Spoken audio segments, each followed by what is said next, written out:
to you. You're listening to the Music Business Buddy with me, Johnny Amos, podcasting out of Birmingham in England. I'm the author of the book, The Music Business for Music Creators, available in hardback, paperback and ebook formats. I'm also a music creator with credits on a variety of labels as a writer-producer, and I'm also a senior lecturer in music business and music creation. Wherever you are and whatever you do, consider yourself welcome to this podcast and to a part of the community. I'm here to try and educate and inspire music creators from all over the world in their quest to achieving their goals by gaining a greater understanding of the business of music. Okay, so in this week's episode, I'm talking about the expected standards of song presentation. And this is especially in regard to the difference between pitching to producers, to pitching to labels, to pitching to publishers. What are the standards that are expected? You know, there are various different expectations of music creators in the modern era, not least in relation to song presentation. And many music creators feel that, you know, it is perhaps maybe unfair to expect them to deliver high quality recordings of their music. There are instances where they do have to do that. There are instances where it's not quite as important. So we're going to look at some of the differences in those things. You know, if we think about how affordable portable technology is these days, coupled with the wealth of free educational content out there on the likes of YouTube, there's kind of, in the eyes of some, no excuse for failing to kind of reach a particular standard. But it also acquires a certain level of skill set to be able to understand how to do that, or it's about working in partnership with others that can help.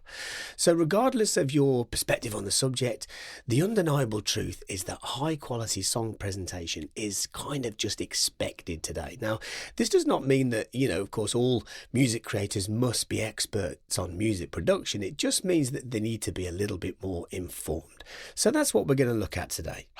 Okay, let's start off by talking about demo recordings. Now, I'm just going to put my producer hat on for a minute. At a time when, you know, so many of us are in a rush and there's such a sense of urgency to create a final product, there is often a tendency to maybe kind of overlook the importance of a demo before a recording takes place. So, you know, with digital audio workstation recording processes, you know, a demo can start in a DAW project and then it gets taken to a finished master stage within that same project file. So, but just those initial stages of starting a song or a song recording can be very, very, very overlooked sometimes. So, you know, it doesn't mean that a demo is a pointless exercise. You know, so many demos capture a sense of excitement and magic. Some get released even and become hit records. You know, demos form a part of the pre-production process, you know, a point in which something can be improved upon. So this could be as simple as a band recording in their rehearsal space with their phone. You know, that can give an informed perspective. Demos can also demonstrate progression, and in some cases there can be useful tools to pitch to specific professionals. So that's the first thing to discuss, right? That important process of capturing something early that doesn't need to be an absolutely really, really high-end quality, but will increase the likelihood of gaining a better result further down the line. Okay, let's now look at some of the variations between pitching to, let's say, for example, sync agents or artist managers, publishers, etc. Let's start with record companies. So before pitching to a record company, it's healthy to ask what the intention is before anything is pitched. For example, if the goal is to showcase the capacity to be a great recording artist and there's unreleased material that represents the songs and the artist, then pitching a high-quality demo would be relevant. However, if an artist is looking to pitch product to license to a record label for release, the product must be finished in order for the label to even consider it. So in this case, the label would be considering not only the suitability of the artist, but also the capability of the product. So those are two very different pitches there. Maybe with, you know, there would be an expected standard that the recording quality and the production values are of a good standard in both situations, but there's a difference between looking to license something through a label and looking to showcase to a label what an artist can do. Okay, so what about pitching to music publishers? You know, again, the purpose of the pitch is hugely relevant. So there's little point in sending songs off without any kind of intention or purpose in the hope that someone will maybe email back with great news and a contract. That can happen, but it is rare because it's important to understand why it is that you're reaching out to that music publisher. They need to know that too. There needs to be a reason as to why a song is being pitched to that person that you're pitching to. So for instance, if a songwriter wants to show a music publisher that they can write great songs, but they lack good collaborators to produce those songs, then perhaps the music publisher would gladly receive maybe a SoundCloud link with some demos showcasing songwriting skills that can be developed through a collaborative setting. However, if the songwriter is pitching a song that they would like to get cut with an artist on a label, then it needs to be a finished final end product, with the production at a high level. And that, there are two primary reasons for that.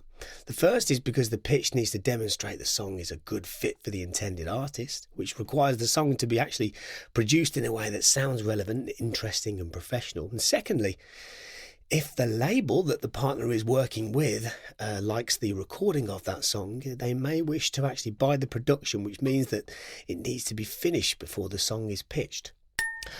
Okay, what about pitching to artist managers? Now, this perhaps is more dependent on the preferences of the manager and also the music genre that the creator is working in. So for example, in the case of a pop act that has lots of interesting hooks and song ideas that could be embellished further with the aid of the right producer, perhaps a short exhibition of their work could be appreciated by a manager.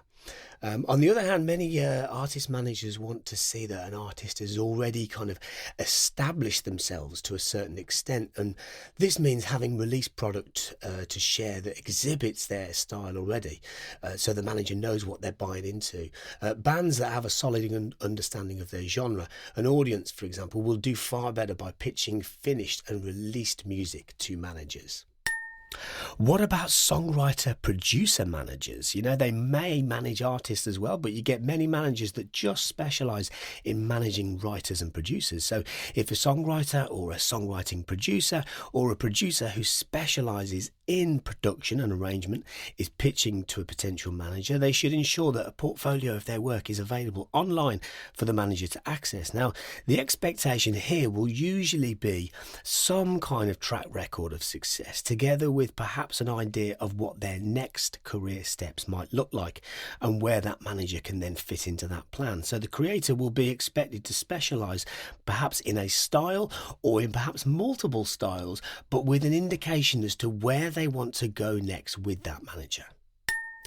Okay, what about pitching to sync agents? So, a sync agent will always expect to see the finished product, and it's unlikely that a sync agent are ever going to kind of come back to a music creator and show interest maybe in a song, but then ask for maybe the arrangement or the production to be reworked.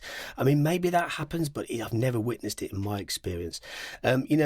The sync agent's decision on whether or not they work with that music creator will be based on the potential not only of the song but of the recording of that song, and a sync agent is generally looking for finished product that they can pitch into licensable opportunities. So the idea of pitching a demo to a sync agent would not really be suitable.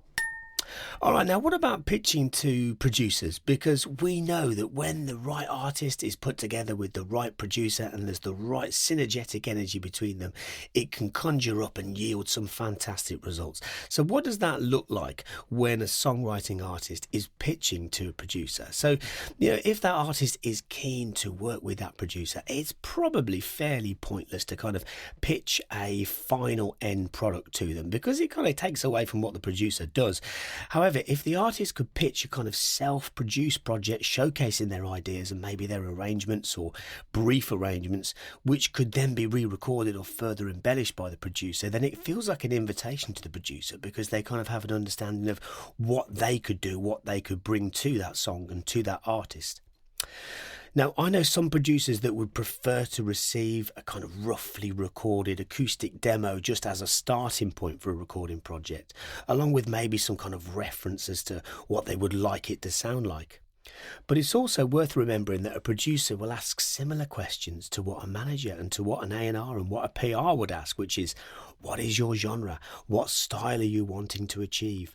These are the questions that will inevitably come up. So it's important, I think, that artists should kind of try and dig deep into some kind of self-discovery on their style before seeking work with a producer. There's nothing wrong with a producer offering some kind of vision to the artist, especially if it's informed by industry practice rather than just opinion. But if a producer misinterprets the artist's stylistic intention, then the artist can kind of be stuck with that wrong vision. So often artists don't know what they want their sound to be until they've explored options. And this is where artists can get really creative inside their own door projects without the emphasis of having to be under pressure to create that end product before they work with the producer. Some artists don't know what they want until they try things out, and that can often eliminate some of the options from their kind of artistic self-inquiry. It can get expensive though, of course, working with producers, especially if you get it wrong. So those questions, those dig deep questions are, what kind of style am I? Where do I belong in my genre? I would not always expect an artist to have to rely on a producer to come up with those answers. So the way in which that artist might pitch to that producer is to kind of give an indication as to where they want to go and where they're at and how far they can take it without that producer. It then gives an idea to that producer as to what can be done with them. Another tendency that I've noticed among many emerging recording artists is to kind of rely upon the recording engineer to produce or to even mix that recording. Now, that can sometimes work, especially if the vision is aligned, but there's also nothing wrong with working with a recording engineer or working with a producer, and then the artist then asks for those stems to be exported, and they then take those stems to be remixed by somebody else that does have a greater vision for what they could do. So it's always good to come out of that session with those stems. Okay, now what about pitching to DJs? So this might be, for example, a songwriting artist or a top liner that wants to pitch what they have created to a DJ so that that DJ can then produce a track with that song that they can then license for release through their label or through other labels that they work with. So this is an opportunity for songwriters to have their track produced in a specific electronic style of music, drum and bass, techno, tech house, whatever it might be. So in that particular case, there is very little point, in fact there's no point really, in pitching a final end produced track with a full arrangement, because again that takes away from what the DJ producer actually does. It's almost like kind of being invited to a party that's full and you can't get in. It's like we need to leave creative reign to that producer and to that DJ. So what does the pitch look like? As I say, there's no point in pitching a full production here. So a DJ producer would like to receive a vocal and guitar, or a vocal and piano, or maybe even just the vocal. So if it is just that a cappella, it would need to have some kind of understanding as to where it fits, what speed it is. So for example, labeling an a cappella with the tempo, maybe even an indication of mood, and particularly the labeling of the key as well, which would be very useful to a DJ producer. It is at that point they might then hear that a cappella and say, hey, I want to build something around this, and they work reactively to that vocal. That's a great way of working with DJ producers. All right, so in this context, we should also probably talk a little bit about outsourcing, because putting together an entire arrangement relies upon having the right parts in the actual arrangement. So this may involve outsourcing an aspect of the arrangement to a specific musician, maybe, that can add value to how that song is presented. There's a lot of reliable web-based platforms out there, such as the likes of SoundBetter and AirGigs, even Fiverr. There's some really good people out there. Maybe it's like a sax player or a guitar player, or someone that you can just kind of hire to be able to add that ingredient X into that song arrangement. Maybe, for example, that you might have somebody that's created, let's say, a trombone part, but they've played it in with a kind of software instrument that doesn't quite sound like a real trombone, but they want to have a real trombonist play on there, and they could then export that particular part and hire somebody at a really quite reasonable cost for them to be able to re-record that in their own environment and send that back as an audio file. All of a sudden that trombone part will sound a lot better and become a quite a significant part of the song, may be. So the goal there would be to have a real instrument player replicate a part that's already been created. Alternatively, a creator may wish to hire, a guitar player to record some parts, but maybe they don't know what those parts are. That is where sending reference tracks of existing songs can be useful to a session musician. So there's less room here for interpretation, right? And the creator can still play an important role in the stylistic output of the track. But again, communication, there's the key thing. Don't overlook outsourcing. It's an important part of building a track in the modern era.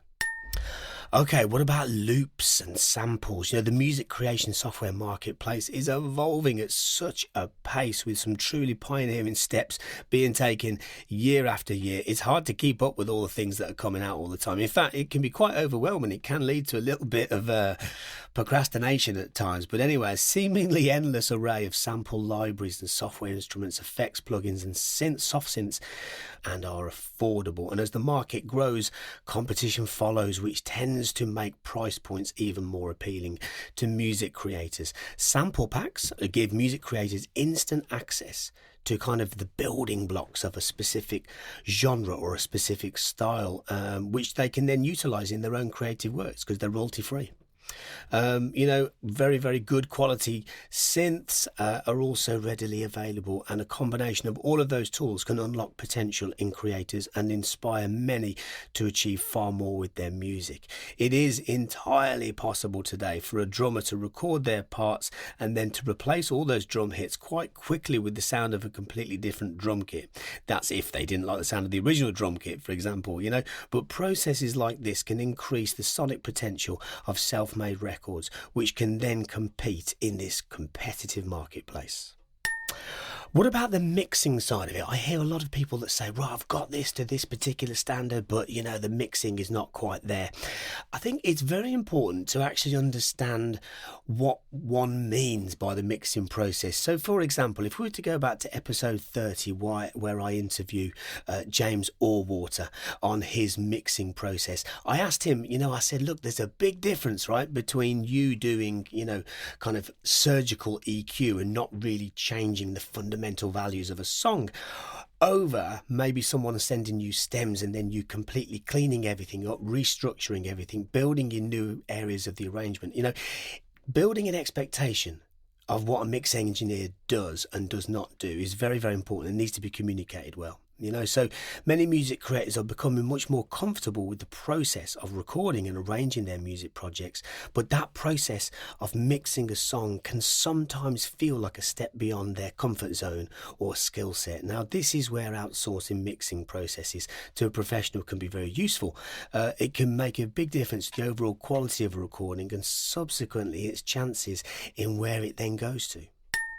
Stage after that, which is often overlooked, is the mastering process. Now, audio mastering is the final step in the production process before a recording is released or made available commercially. So it involves a signal chain process that includes such things as compression and limiting, equalization, saturation, stereo imaging, volume and loudness control.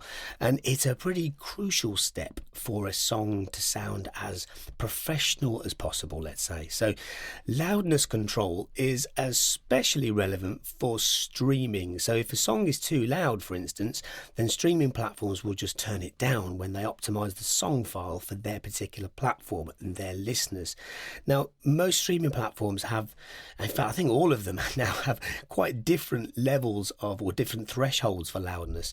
So there is no kind of standardized set level to adhere to. Therefore, mastering a song's loudness is a really crucial step when releasing music through digital service platforms. Mastering is achieved by software or by hardware, and it's becoming a lot more achievable and affordable to do.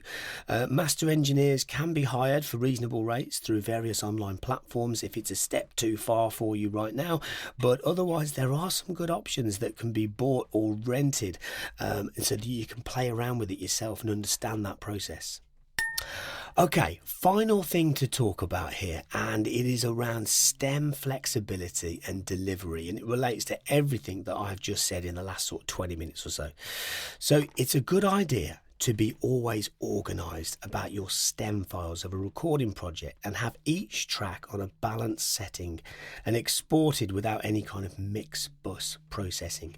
Just to clarify, a stem relates to an individual part in a recording. So let's say, for example, that's a band. It might be that there's, say, 8 layers of guitars. That's 8 different stems. Or it might be that they're grouped into one guitar group stem. Then you've got the drums, you've got the bass, the vocals, etc. All separate. All those separate files are the stems. Now, the process that I've just mentioned, it allows for projects to be revisited without the need for the original DAW recording project. So I'm talking about, let's say, for example, it's a Logic project, then export the stems out of that project, and that then means it can be accessed and put into any future project.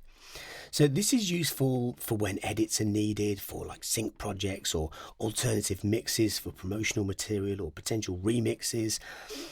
I also mentioned earlier about the idea of maybe recording a project with one producer and then taking those stems to a different producer.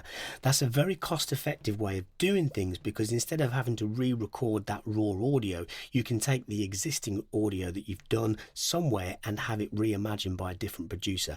Believe me, I've seen hit records created as a result of doing just that. So it's very important to be able to have control and flexibility over those stems. It also means that you don't always have to keep going back and forth when dealing with the producer and as and when edits or revisions or remixes are required. So having those stems readily available is important because it makes for a speedy delivery to, let's say, for example, a record company, if you sell the production rights after gaining a cut with an artist, if you're a songwriter. But there are lots of other reasons. There are lots and lots of reasons to be able to keep control of those stems and to be able to have a clearance in place with that producer, so that the potential of what you've done doesn't just stop when you leave that studio, but so that it can be revisited and re-looked at in the future. Okay, so there you have it, a bit of a kind of overview on how song presentation and expected standards sits with what we then do with our music and where we want it to go and how we approach people and what the technical sides of things should look like on a kind of more standardized level. I hope that's been useful. Feel free to reach out to me anytime. Rate that podcast. Do spread the word. Talk about this to people. I'm here to help people, and I'm here to hear from you if you've anything to say to me. If you've got a subject that wants covering or whatever, reach out to me. I'll put it on the podcast, or I'll come back to you and I'll help you. I'm here to help. Okay. Thank you for being here. I appreciate it. I'll see you next time. Have a great day, and may the force be with you.